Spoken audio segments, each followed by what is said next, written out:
Olá, bom dia a todos. Primeiramente, queria apresentar todos os integrantes do grupo do trabalho. Meu nome é Lucas. Eu sou o André. Eu sou o outro Lucas, Lucas Barros. E eu sou o João. Então, para a gente começar o trabalho, queria, antes de mais nada, né, apresentar o que é o trabalho, do que a gente vai estar falando nesse vídeo aqui. Conceitos importantíssimos. Primeiramente, todos nós quatro, nós estudamos na USP, cursamos Engenharia da Computação, e a gente está cursando uma disciplina chamada Sistemas Operacionais. Nessa disciplina, a gente aprende uma série de conceitos importantíssimos que servem como base para entender um pouco mais sobre a arquitetura e o funcionamento de um computador. Dito isso, a gente vai abordar dois conceitos muito importantes nesse vídeo daqui, que vão ser os conceitos de threads e semáforos. Esses dois conceitos serão abordados pelos alunos André e Lucas. Eles vão explicar tudo direitinho. E por que a gente está gravando esse vídeo? Esse vídeo faz parte do trabalho que é uma atividade de extensão. O que é uma atividade de extensão? É uma atividade, é um programa, uma série de projetos que visa democratizar a educação para fora das universidades. Dessa forma, nós, alunos da universidade, podemos realizar uma série de projetos como videoaulas, apresentações, trabalhos em comunidade, no sentido de tentar levar para fora, para a comunidade externa, o que a gente vê dentro das universidades. Então, por exemplo, aqui a gente vê na disciplina de sistemas operacionais conceitos importantíssimos relacionados à computação, como threads e semáforos, e agora, por meio deste vídeo aqui, a gente vai levar esse conhecimento para fora. Dito isso, eu queria falar um pouquinho também do nosso público-alvo, né? Esse vídeo aqui ele vai estar disponibilizado para todo mundo assistir. Qualquer pessoa pode assistir, seja professor, seja aluno, estudante, pessoas mais novas, de todas as idades. Mas esse vídeo aqui ele foi feito pensando em um público-alvo específico, pessoas de 40 a 60 anos e que também não tiveram nenhuma formação, não cursaram ou não curso nada relacionado à computação. A motivação para a gente escolher esse público-alvo advém do fato das tecnologias terem evoluído muito, né? Nessas últimas décadas, principalmente nessa última década. E aí muita coisa relacionada à computação surgiu e foi aprimorada de uma forma muito rápida, né? Então, possivelmente, pessoas que estão na faixa etária um pouco maior, de 40 a 60 anos, e que também nunca tiveram nenhum contato relacionado à computação, muito provavelmente não entendem um pouco desses conceitos, então a gente vem aqui por meio desse vídeo, por meio desse projeto de extensão, abordar esses conceitos relacionados à computação e tentar trazê-los de forma mais didática e mais fácil possível de entender. Do que a gente vai falar aqui além na nossa apresentação? A gente fez um jogo, esse jogo consiste em um quiz, e esse jogo será muito bem detalhado pelo nosso colega João, ele será responsável por explicar o funcionamento dele, e esse jogo ele serve para poder contextualizar vocês, né, sobre esses conceitos importantes de sistemas operacionais. E aí, eu gostaria então que vocês ficassem até o final do vídeo, né? Porque a gente criou toda essa apresentação, a gente vai explicar tudo certinho, etapa por etapa. Explicaremos também o funcionamento do jogo, mostraremos para vocês. Mais para frente, a gente também vai mostrar como baixar as coisas, né? A gente criou um repositório no GitHub, então se você é algum profissional lá, a gente vai te ensinar como é que faz para baixar nosso repositório, nosso jogo.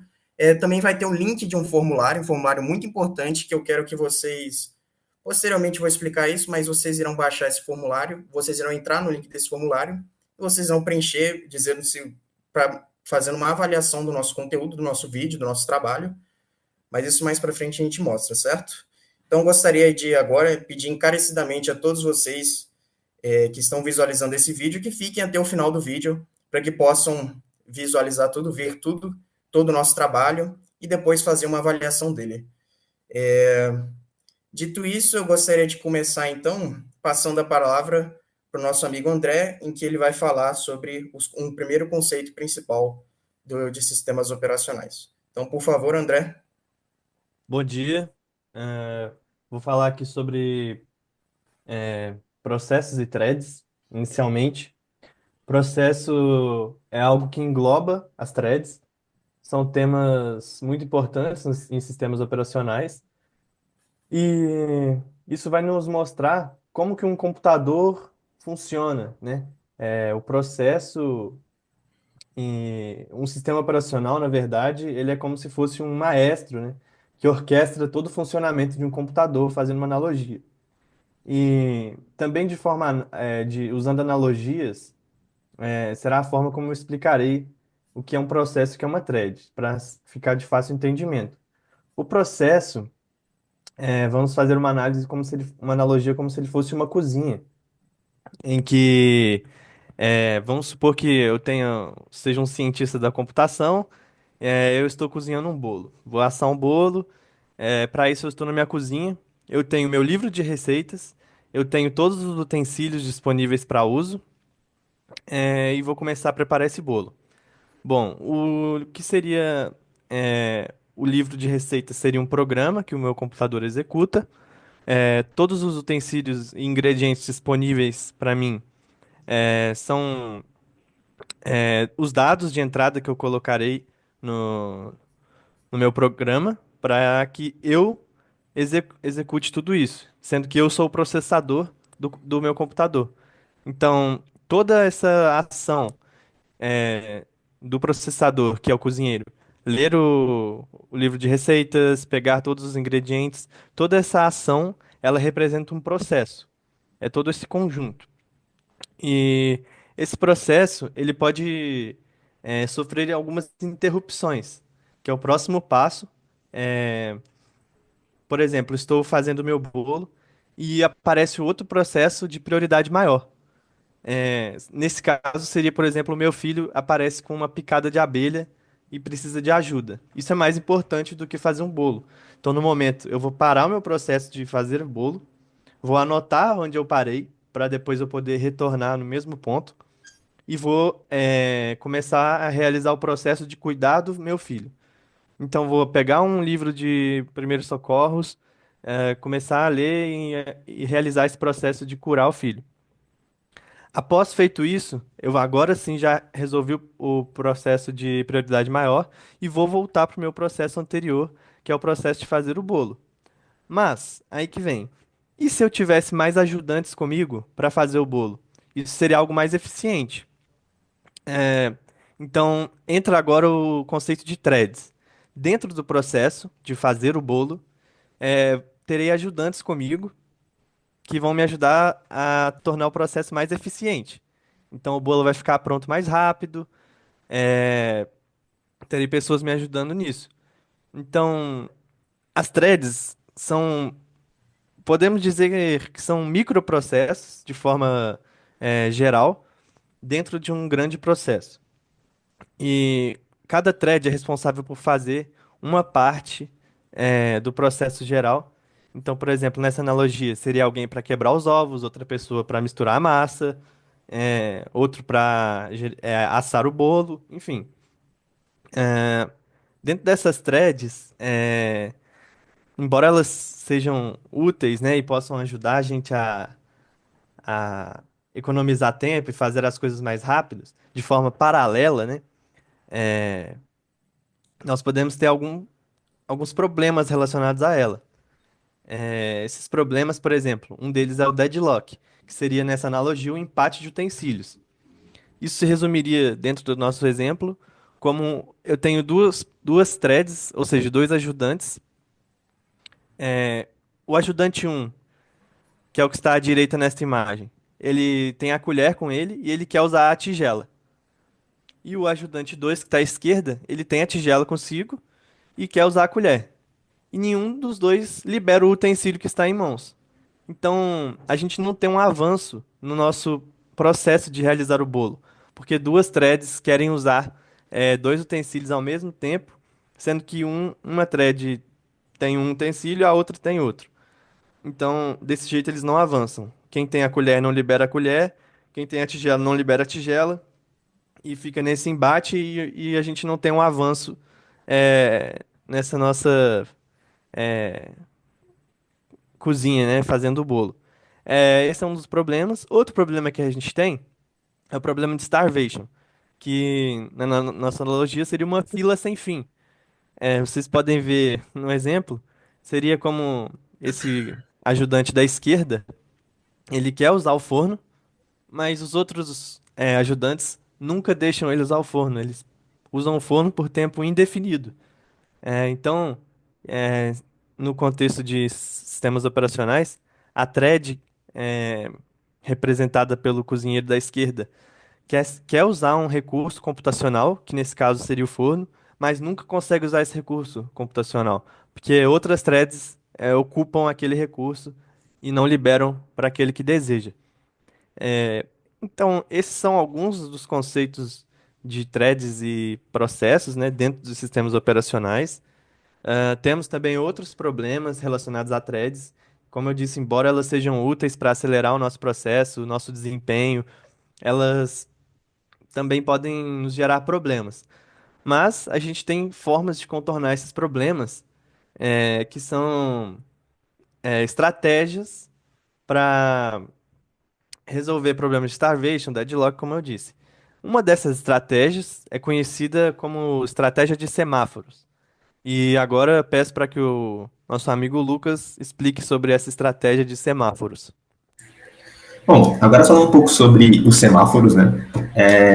Saindo um pouco do contexto da analogia e pegando com termos mais técnicos, os semáforos no sistema operacional eles são estruturas que eles coordenam o acesso das threads dos processos a recursos limitados do computador. Recursos como memória, como os buffers, até como impressoras ou coisas mais físicas do mundo real. Voltando para a analogia, esses recursos, que são a memória e tudo mais, eles seriam os utensílios da cozinha. Como o nosso amigo André muito bem falou, uma cozinha, por exemplo, pode ter apenas um forno e diversos cozinheiros querendo usar esse forno ao mesmo tempo, o que geraria um problema. E a coordenação da cozinha em si é um problema. Para isso, a gente introduz o chefe da cozinha, que ele vai coordenar as pessoas. Existem dois tipos de semáforos, que a gente vai falar um pouco deles sobre agora. O primeiro semáforo é o semáforo binário. Ele basicamente deixa ou não você utilizar um utensílio da cozinha. Ele serve para quando existe uma coisa disponível. Então, no contexto de computador, por exemplo, seria entrada de recursos, você só tem um teclado, então você pode usar ou não um teclado. No contexto da nossa cozinha, seria o equivalente a gente ter um forno só, uma geladeira ou uma tigela.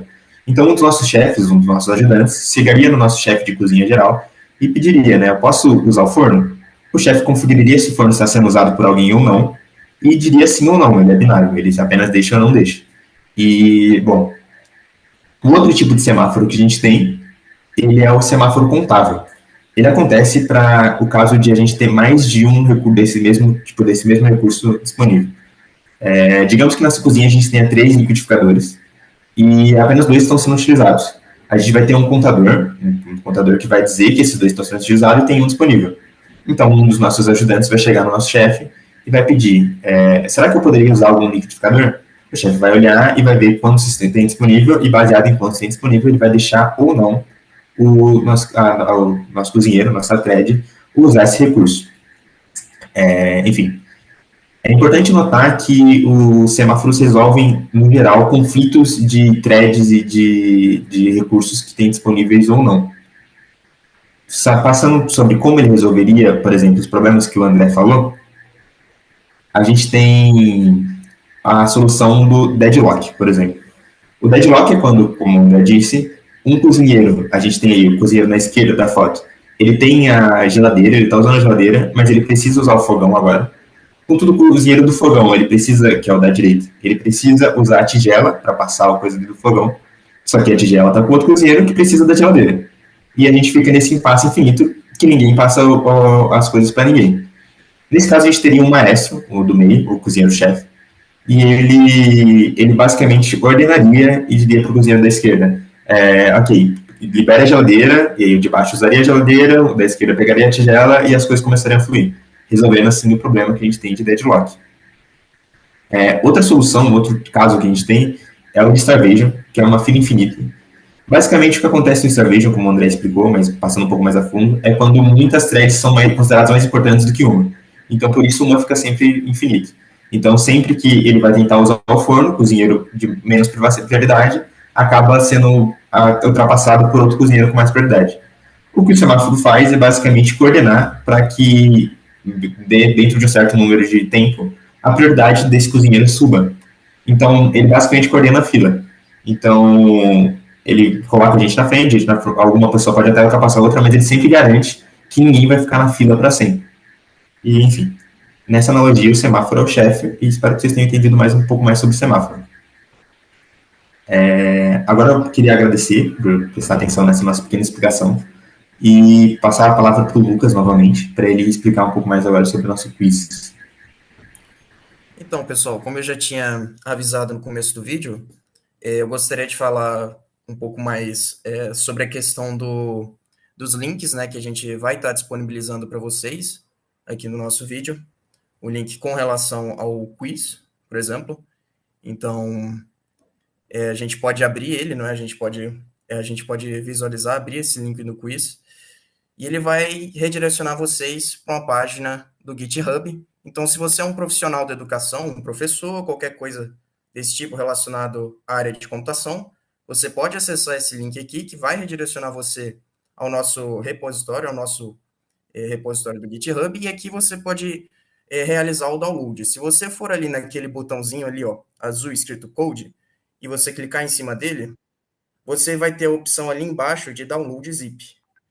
Então, você pode realizar o download do nosso código, você pode abrir na pasta de downloads, descompactar ele, e aí você vai ver que tem todo esse conteúdo que a gente já viu ali no Git, né, presente nessa pasta zipada. Aqui você vai encontrar umas informações muito importantes, essenciais para você que quer realizar, que quer utilizar esse material como forma educativa, certo? Você quer você tem algumas coisas importantes relacionadas ao install Linux, ao install Windows, então, a depender do sistema operacional que você está utilizando, seja Linux, seja Windows, você vai precisar instalar, né, alguns requisitos, pré-requisitos necessários para poder fazer com que o nosso jogo, o nosso quiz, ele funcione devidamente em seu dispositivo, em seu computador. Outra coisa também, para a gente dar início ao nosso quiz também, é uma tarefa bem simples. Após você instalar os requerimentos, a gente vai. Isso vai ficar um pouquinho mais para frente, né? O João ele vai falar um pouco mais. Mas para iniciar o nosso quiz, a gente vai ali em Start Quiz e a gente consegue estar iniciando esse quiz. Outra coisa que eu queria falar rapidamente com vocês, e que eu também mencionei no vídeo, no início do vídeo, era a questão do Forms, né? Do formulário. Então, espero que vocês estejam, primeiramente, né? Espero que vocês estejam gostando do nosso vídeo, né? Até o momento. E eu queria, novamente, pedir encarecidamente a vocês que, caso estejam gostando, ou talvez não gostando, que entrem nesse link aqui, que leva ao nosso formulário, e aí eu gostaria que vocês preenchessem esse formulário aqui, a respeito justamente desse nosso trabalho, desse nosso vídeo, certo? Dito isso, eu gostaria de passar agora a palavra para o nosso colega João, porque ele vai explicar um pouquinho mais a respeito do nosso jogo e do nosso quiz. Então, por favor, João. Bom, olá a todos. Agora eu sou o João e eu vou explicar um pouco mais de como funciona o jogo em si. Como o Lucas falou, vocês vão baixar o arquivo do GitHub, vocês vão descompactar a pasta, abrir a pasta e vocês vão encontrar todos esses arquivos aqui. Vocês não devem entender nada do que cada um significa, mas a gente fez vai explicar no vídeo direitinho como funciona. Se você estiver usando o Windows, que é o que a maioria de vocês vão estar usando, vocês vão no Install Windows, clicar com o botão direito e vocês vão clicar em executar. Aqui no meu não funciona porque eu não estou no Windows. Se vocês estiverem no Linux, vocês vão abrir no Install Linux e rodar como programa. E aí ele deve baixar todos os programas necessários para você conseguir rodar o jogo no seu computador. Uma vez feito isso e não ter falado que deu nenhum erro, você vai em Start Quiz e vai fazer a mesma coisa. Você vai ir rodar como programa. E ele vai abrir seu terminal, fazer funcionar no seu terminal, e o jogo vai abrir na sua tela. Você pode botar em tela cheia, como você preferir. E aqui a gente começa o jogo. Tem várias abas possíveis aqui, e eu vou explicar uma por uma como funciona. O começar quiz eu vou deixar por último, que vai deixar um mistério para vocês. Mas começando sobre o jogo. Aqui tem um mini resumo do que funciona. Eu não vou ler tudo para vocês, porque vocês podem ler, enfim, tá aí na tela. Mas, basicamente, o jogo consiste em um quiz. Vocês vão ter várias perguntas que vocês vão ter que responder. Vocês podem colocar o nome de vocês como antes de vocês começarem a responder, e no final vocês têm que acertar as questões e ficar em cima do placar. A gente colocou vários placares aqui já, a gente também jogou, a gente também erra, então nossos placares não estão sempre perfeitos. E vocês no final vão poder competir contra vocês mesmos ou contra pessoas que jogaram antes de vocês já. O quiz é bem simples, vai ter uma pergunta e vão ter quatro opções de resposta e você vai respondendo. O negócio é, você sempre pode jogar de novo. Então, se você errar uma pergunta e você for jogando mais vezes, você pode pegar a pergunta de novo e aí você já vai saber a resposta, porque você vai estar prestando atenção no que você está fazendo. Aqui isso tem umas especificações um pouco mais técnicas. Caso você já entenda um pouco de computação, que não é o objetivo desse público-alvo, mas aqui a gente colocou as especificações do que a gente usou para fazer o jogo. Usou uma interface gráfica Tkinter, mas isso não vem muito ao caso. E a gente gerou, até o momento, 100 perguntas. Isso pode ser aumentado posteriormente, mas até o momento tem 100 perguntas diferentes que vão cobrir os assuntos de thread e semáforo, que o Lucas e o André explicaram. E também tem outros assuntos relacionados, que vocês vão aprender um pouco na marra jogando o jogo. E bons estudos. Além disso, vocês podem ver os históricos de pontuações. Então, se você fizer se você conseguir responder as perguntas muito bem e acertar todas as respostas de várias perguntas, você pode salvar o seu nome aqui. Eu, inclusive, não fui muito bem. Então, o João Pedro. Não, mentira, eu fui bem, mas eu respondi poucas perguntas. E aí tem várias outras pessoas que jogaram. E aí no final você pode escolher salvar ou não. Se você for muito mal, você pode não salvar também e não ter seu nome no placar. É, Isso aqui, inclusive, ele mostra quando que você respondeu, mostra a porcentagem de acertos e a pontuação que você fez. Porque o nosso jogo. Antes de você começar a jogar, você pode escolher quantas perguntas você vai responder. Então, obviamente, se você responder muitas perguntas certas ou menos, tipo, vale mais a pena você responder muitas perguntas certas. Então, você ganha mais pontos. Caso você não tenha entendido tudo que o Lucas e o André falaram e queira rever alguns conceitos, a gente tem a opção de você ver um resumo teórico de tudo que eles falaram. Aqui está com uns termos um pouco mais técnicos e um pouco mais aprofundados. Então, talvez seja um pouco menos didático do que eles falaram, mas eu imagino que vocês tenham visto o vídeo antes, tenham visto esse vídeo antes, e agora vocês vão estar vendo isso aqui só para relembrar. Então, vai ser bem mais fácil você entender o que está acontecendo. Esse resumo aqui inclui alguns tópicos extras. Ele fala dos problemas que eles falaram, deadlock, tem outros problemas, inclusive, tipo race conditions, live lock e vários outros também que vocês vão conhecer aqui. Ele explica threads em Python, ele dá exemplos e, lembrando, todos esses exemplos aqui do resumo teórico são bem mais aprofundados do que a gente falou. A gente tentou explicar para vocês, supondo que vocês não entendem nada de programação e vocês precisam de analogias ao mundo real, que é muito bom para você aprender coisas novas. Mas se você já estiver um pouco acostumado com o que a gente está falando e quiser ver um pouco mais a fundo, esse aqui é o lugar certo para você ver as coisas. E agora, finalmente. Não, ainda tem o botão de sair, né? Mas não sei se sabe o que ele faz. E agora, finalmente, tem o botão de começar o quiz. Então, você aperta. Antes de você começar a responder, você vai ter que colocar o seu nome. Então, eu vou botar João Teste 1, porque já tem um outro João. Você vai escolher quantas perguntas você quer responder. Aqui a gente deu só quatro opções, para não complicar muito também coisas que não tem que ser complicadas. Mas eu vou colocar 10 perguntas, por exemplo, e começar. Aqui em cima ele tem uma barra de progresso. Então, conforme você for respondendo, essa barra vai enchendo e no final você vê quantas perguntas faltam para você responder. E aí você vai respondendo. Qual o principal objetivo de um semáforo? Bom, eu imagino que você vai prestar atenção no que o Lucas falou, mas o semáforo ele tende a evitar o uso concorrente, o uso de recursos compartilhados. E aí você vai responder, enfim, vai dar certo ou vai dar errado, dependendo da sua resposta, e a tela vai ficar verde. E você pode ir para a próxima pergunta. Se você desanimar do quiz e não quiser mais jogar, você pode sempre voltar pelo principal depois de responder qualquer pergunta. Mas aí sua pontuação não vai ser contada. Eu não vou responder tudo, não vou explicar tudo aqui, porque a parte teórica já foi feita. Mas agora você vai respondendo todas as suas perguntas, eu vou responder aleatoriamente. E se você responder errado, por exemplo, ele fica com a tela vermelha, ele mostra que você respondeu e mostra o que seria o certo. Então, se você tiver errado isso, ele desconta um pouco da sua pontuação. E você pode, eu recomendo que você volte no menu e leia um pouco mais do resumo teórico para você entender o que você errou. Próxima pergunta. Você- Por sorte, acabou caindo a mesma coisa de novo. É, calma. Isso aqui, por exemplo, essa pergunta é uma pergunta que eles não explicaram no vídeo, mas que tinha no resumo teórico, então naturalmente vão ter perguntas que vocês não vão saber a resposta, mas nesse não tem problema, numa coisa tão importante, você pode errar, e o importante é você aprender com o que você errou e ver a resposta certa, qual seria, e segue o jogo. E aí, no final, quando você acaba de responder todas as perguntas, um momento, que são muitas,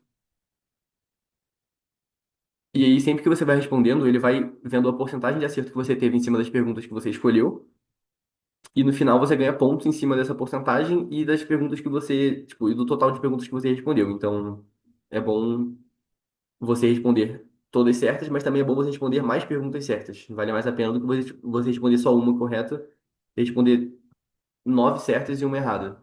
Enfim. E aí, quando acabar, você pode ou não salvar a sua pontuação no placar que eu mostrei antes. Então, se você achar que você foi muito bem, você quer gravar como você foi, ou se você for mal, você quiser ver seu progresso, você pode salvar a pontuação, votação salva, e ela aparece lá no menu. Agora, eu não quero jogar novamente, eu vou voltar para o menu principal, e para vocês verem, ó, aparece o João Teste 1 aqui, na posição dele em função dos pontos que ele conseguiu nessa partida.